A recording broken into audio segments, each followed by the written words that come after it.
حضران اہل سنت السلام علیکم ورحمۃ اللہ تعالی وبرکاتہ حامدا و مسلیا و مسلما اما بعد فاعوذ باللہ من الشیطان الرجیم بسم اللہ الرحمن الرحیم قل جاء الحق وزهق الباطل ان الباطل كان زهوقا صلوا علی الحبیب اللہ رب محمد صلی اللہ علیہ وسلم نحن عباد محمد صلی اللہ علیہ وسلم صلاۃ و سلام علیک یا رسول اللہ صلی اللہ تعالی علیہ وسلم۔ دیو تجھ سے خوش ہے پھر ہم کیا کریں، ہم ہیں عبد مصطفیٰ پھر تجھ کو کیا۔ دیوبندی جماعت کا یہ مکر و فریب رہا ہے کہ وہ مجمع عام میں آ کر ہمیشہ منافقانہ روش کے اعتبار سے یہی ظاہر کرتے ہیں کہ ہم لوگ فساد نہیں کرتے یا ہم فسادی نہیں ہیں، ہم تو صلح چاہتے ہیں۔ جیسا کہ ابھی چند مہینوں پہلے بھی جب دیابنا وہابیہ کے کچھ دم چھلے علماء اہل سنت کے خلاف اور خود فقیر کے پاس بھی فون کر کے رشید احمد گنگوہی کافر و مرتد کے متعلق سوال کر رہے تھے اور وقوع کذب کے فتوے کا مطالبہ کر رہے تھے، اس وقت بھی ان کے کچھ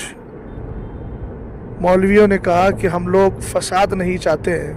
جماعت اہل سنت کے عالم دین حضرت علامہ مفتی اختر صاحب قبلہ استاذ دارالعلوم منظر اسلام بریلی شریف نے ان کے چیلنج کو قبول بھی کیا اور شرائط کی روشنی میں کچھ گفتگو بھی کرنے کی کوشش کی، لیکن ان لوگوں نے اسی طرح کے بہانے کر کے حالات کو بگاڑنے اور زمانے کو یہ باور کرانے کی کوشش کی کہ ہم لوگ فساد نہیں چاہتے ہیں اور ہندوستان کے حالات ایسے نہیں ہیں، مگر وہی مثال وَإِذَا خَلَوْا إِلَى شَيَاطِينِهِمْ قَالُوا إِنَّا مَعَكُمْ إِنَّمَا نَحْنُ مُسْتَهْزِئُونَ کہ جب اپنے شیطانوں سے ملتے ہیں اور اپنے درسگاہوں میں بیٹھنے والے ان مکار استاذوں سے ملتے ہیں یا اپنی ٹیم سے ملتے ہیں تو کہتے ہیں ہم تو یوں ہی مذاق اور ٹھٹا کر رہے تھے، اور اس کی واضح دلیل یہ ہے کہ اسی سال 24 ربیع الاول 1447 بروز 4 شنبہ کو دارالعلوم دیوبند میں امتحان ششمائی ہوا اور اس میں ایک پرچہ رکھا گیا جس کا عنوان ان بدبختوں نے باندھا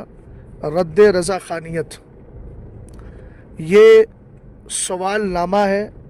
یہ ان کے مدرسے کا دارالعلوم کا پرچہ ہے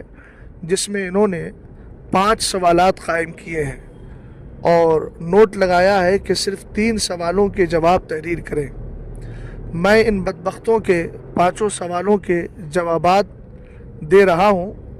اور جو جواب میں دے رہا ہوں الحمدللہ رب العالمین وہ درست اور حق ہے، اور ان بدبختوں سے مطالبہ ہے کہ تم یہ دو رنگی چھوڑ دو، اور ویسے بھی تم لوگ عبداللہ ابن ابی منافق کی فکری اولاد ہو اور ذوالخویسرہ کی کہ سچے جانشین ہو۔ یہ لوگ نفاق سے ہی پیدا ہوئے ہیں اور نفاق ان کے دلوں میں بھرا ہوا ہے۔ علماء اہل سنت و جماعت نے جو کتابیں لکھ کر تمہارے ان اعتراضات پر پیش کی ہیں، تمہارے پاس ان کا آج تک کوئی بھی جواب نہیں ہے، چاہے وہ علامہ ارشد القادری نے تمہارے خلاف کتابیں لکھی ہوں، یا علامہ مشتاق احمد نظامی نے، یا حضرت مفتی شریف الحق امجدی نے، یا اور بھی ہمارے علماء اہل سنت نے جو ماضی قریب کے گزرے ہیں، آج تک تمہارے پاس ان کی کتابوں کا کوئی جواب نہیں ہے، چاہے زلزلہ ہو یا زیر و زبر ہو۔ ان ساری کتابوں کے جوابات تم لانے سے قاصر ہو، اور اپنے مکر و فریب سے باز نہیں آتے ہو اور دوسروں کے سامنے یہ ظاہر کرتے ہو کہ ہم سب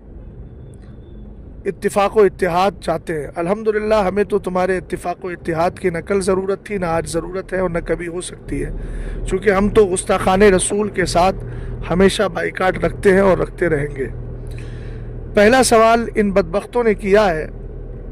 کہ مولوی احمد رضا خان کی تکفیری مہم کی مفصل تاریخ بوضاحت تحریر کریں۔ تو دارالعلوم دیوبند کے یہ سارے طواغیت اور سارے شیاطین سن لیں کہ مولانا احمد رضا خان امام اہل سنت اعلیٰ حضرت فاضل بریلوی رضی اللہ تعالی عنہ نے کسی کو کافر بنایا نہیں ہے۔ جو بدبخت اپنی کفریات کی بنیاد پر کافر ہو چکے تھے تو صحابہ اکرام اور خود قرآن و حدیث کی اتباع کرتے ہوئے آپ نے ان کے کفر سے پردہ ہٹایا۔ تمہارا یہ کہنا کہ تکفیری مہم کی جو تاریخ ہے وہ تفصیلی طور پر بیان کرو، تو میں اس کے جواب میں کہوں گا کہ امام اہل سنت رضی اللہ تعالی عنہ کی تمہاری الفاظ میں کما تدین و تدان، سنو اس کا جواب۔ اس کی تاریخ کا تفصیلی بیان یہ ہے کہ جب سے رشید احمد گنگوہی نے اپنے بول بدتر از بول یعنی اللہ رب العزت کے بارے میں امکان کذب اور وقوع کذب کا قول کیا، تب سے اعلیٰ حضرت امام اہل سنت رضی اللہ تعالی عنہ نے اس کی تکفیری مہم کا سلسلہ شروع کیا۔ اگرچہ وہ بدبخت پہلے مر گیا تھا، یہ میں انہی کے انداز میں تمہارے ہی انداز میں جواب دے رہا ہوں۔ یہ تکفیری مہم اس وقت سے شروع ہوئی اور اس کی تاریخ یہ ہے کہ جب سے براہین قاطعہ میں سرور کائنات صلی اللہ تعالی علیہ وسلم کے علم کو شیطان اور فرشتوں سے، ملک الموت سے کم بتایا گیا، یوں ہی اشرف علی تھانوی نے جب سے آقا کریم علیہ السلام کے علم غیب کو چوپاؤں کے علم غیب سے تشبیہ دی، اور یوں ہی قاسم نانوتوی نے جب سے اپنی بدنام زمانہ کتاب تحذیر الناس میں سرکار علیہ السلام کے بعد بھی آخری نبی آنے کو جائز اور ممکن لکھا، تب سے اس تاریخ کا سلسلہ شروع ہوتا ہے۔ دوسرا سوال، امت میں جو بدعات پھیلی ہیں اس کے متعدد اسباب و محرکات، ان میں سے 5 اسباب و محرکات جو محاضرے میں مذکور ہیں ان کو تحریر کریں، اور اس سلسلے میں علماء حقانی کی کیا ذمہ داری ہے اس کو بھی تحریر کریں۔ امت میں جو بدعات پھیلی ہیں ان میں ایک بدعت جو مولوی قاسم نانوتوی نے پھیلائی اور جو 1400 سال کی تاریخ میں اس جیسی بدعت نہیں ملتی ہے، اور وہ ہے خاتم النبیین کا ایک ایسا معنی جو اس نے اپنی مرضی سے گڑھا، اور اس گڑھے ہوئے معنی کو مرزا غلام احمد قادیانی نے اپنا پروف اور اپنی دلیل بنا کر دعوی نبوت کر دیا، اور وہ یہ کہ سرکار علیہ السلام کے آخری نبی ہونے کا یہ مطلب نہیں کہ حضور علیہ السلام سب کے بعد آئے ہیں، اور اس کے بعد پھر اس نے تقدم اور تاخر زمانی کی جو بحث چھیڑی تو ایک ایسا معنی، اور پھر یہ کہا کہ حضور علیہ السلام کے لیے ایسا معنی سمجھنا یہ عوام کا خیال ہے، معاذ اللہ رب العالمین۔ جو قرآنی آیت، حدیث مصطفیٰ، تفسیر قرآن، اجماع امت اور افکار امت کے سراسر خلاف تھا، تو یہ بدعت جو ہے امت میں پھیلی ہوئی ہے، اس بدعت سیئہ کا موجد دیوبندیوں کا پیشوا مولوی قاسم نانوتوی ہے۔ اس کے متعدد اسباب و محرکات میں ایک سبب تو تبلیغی جماعت ہے، دوسرا سبب سرور کائنات صلی اللہ تعالی علیہ وسلم کے پاکیزہ مقام و مرتبے کا پاس و لحاظ نہ رکھنا ہے، تیسرا سبب سرور کائنات صلی اللہ تعالی علیہ وسلم کی شان میں اگر اہل سنت والجماعت کچھ بولیں تو بدعقیدوں کے پیٹ میں درد ہونا ہے، اور چوتھا سبب آقا کریم علیہ الصلاۃ والسلام کی تعظیم و تکریم سے دیوبندی وہابیوں کا دور رہنا ہے، اور پانچواں سبب انگریزوں کی غلامی کرنا ہے جو انہوں نے ہندوستان کی آزادی کے وقت کی تھی، اور مولوی اشرف علی تھانوی کو جو ان کی طرف سے ماہانہ تنخواہ آتی تھی۔ یہ متعدد اسباب و محرکات سمجھ لیے۔ دوسری بات، علماء حقانی کی کیا ذمہ داری ہے؟ علماء حقانی جن کو جماعت اہل سنت کے پاکیزہ علماء کہا جاتا ہے، ان کی ذمہ داری یہ ہے کہ وہ بدعقیدہ لوگوں کا رد کرتے رہیں اور اس فرض اعظم پر مکمل ذمہ داری کے ساتھ کاربند رہیں، جیسے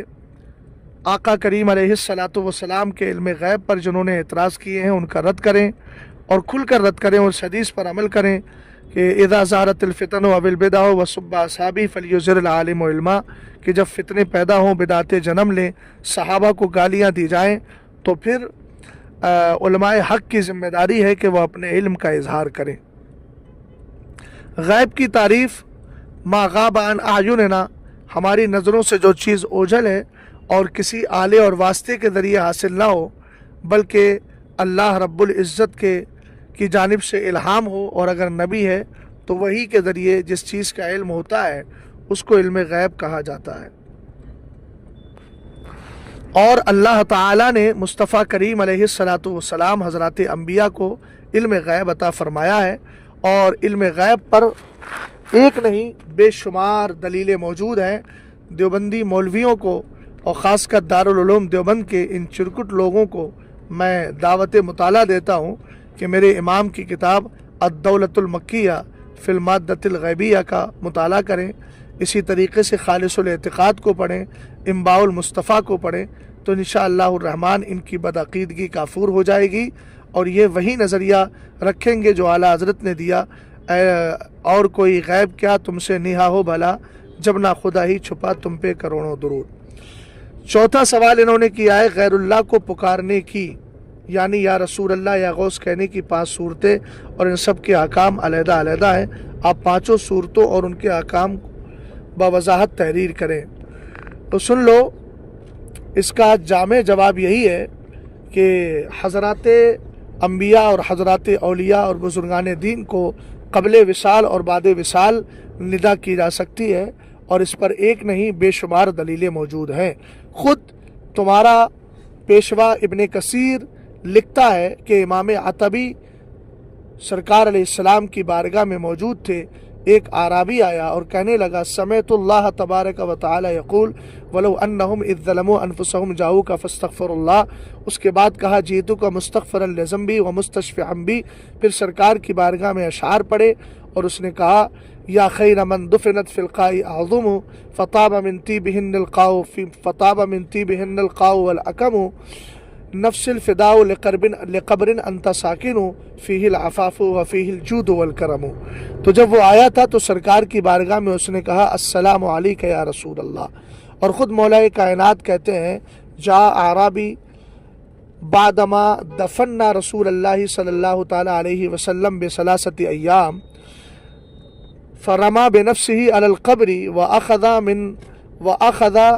على راسه من التراب فقال يا رسول الله صلى الله تعالى عليه وسلم سمعت الله تبارك وتعالى يقول ولو انهم اذ ظلموا انفسهم جاءوك فاستغفروا الله جئتك مستغفرا لذنبي ومستشفعا بي فنودي من القبر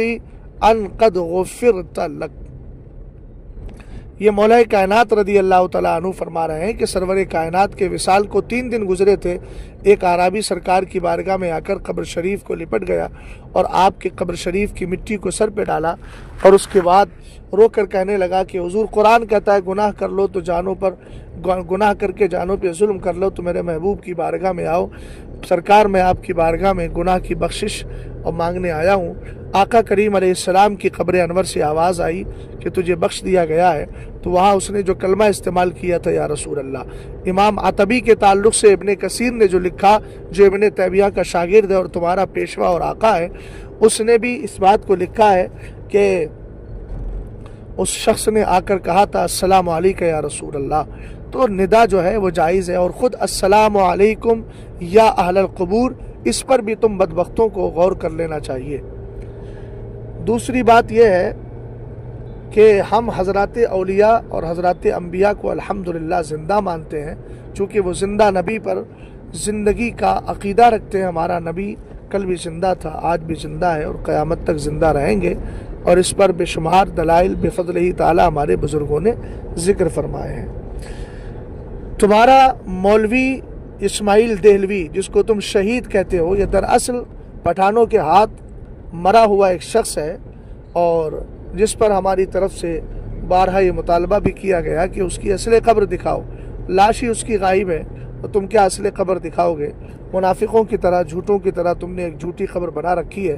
اور تم لوگ دوسروں کو قبر پرست کہتے ہو، قبر پجوا کہتے ہو۔ خود اسماعیل دہلوی کی قبر تم نے کئی سٹیپ میں بنائی ہے نا؟ وہ دراصل میں شہید نہیں تھا، وہ خبیث تھا۔ اور تم نے کہا کہ رضا خانیوں نے یہ بہتان باندھا ہے کہ شاہ صاحب نے صراط مستقیم میں لکھا ہے کہ نماز میں محمد الرسول اللہ کی طرف خیال لے جانا معاذ اللہ رب العالمین اسی طریقے سے کسی فاحشہ رنڈی کے تصور اور اس کے ساتھ زنا کا خیال کرنے سے بھی برا ہے۔ ارے بھئی، یہ بہتان نہیں ہے۔ ہم تو سمجھتے تھے کہ تم لوگ صرف دل کے اندھے ہو، سورج الٹے پاؤں پلٹے چاند اشارے سے ہو چاک،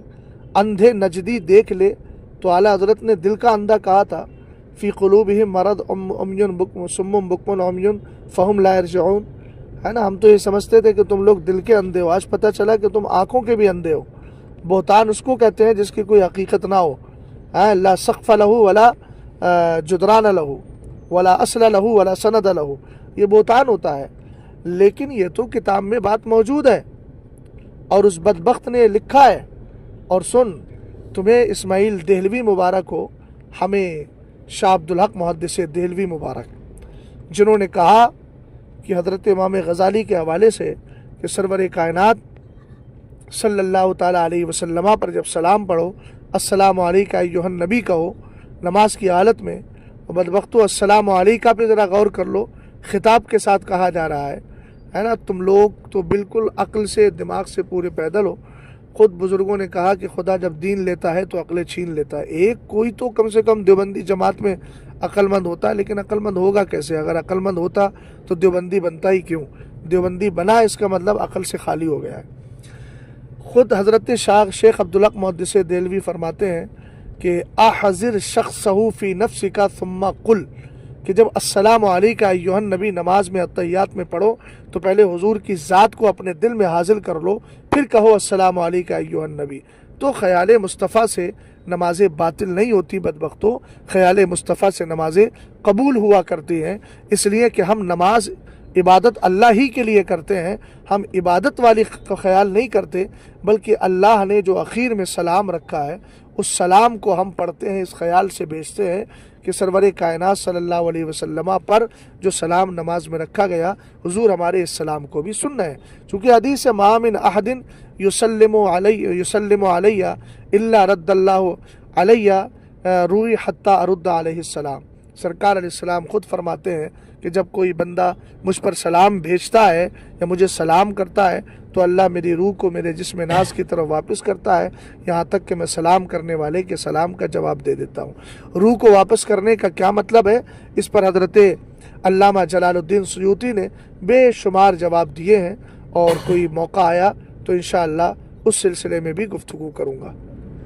ان بدبختوں کے 5 سوالوں کا جواب میں نے دے دیا۔ انہوں نے تو اپنے شاگردوں سے کہا تھا کہ 3 سوالوں کا جواب دو۔ اب اگر تمہارے اندر حیا اور غیرت ہے تو ان صحیح جوابات کو دل سے مانو اور آج بھی توبہ کر لو، سرکار کی بارگاہ میں کہو آ کر، میں مجرم ہوں آقا، مجھے ساتھ لے لو کہ رستے میں ہیں جا بجا تھانے والے۔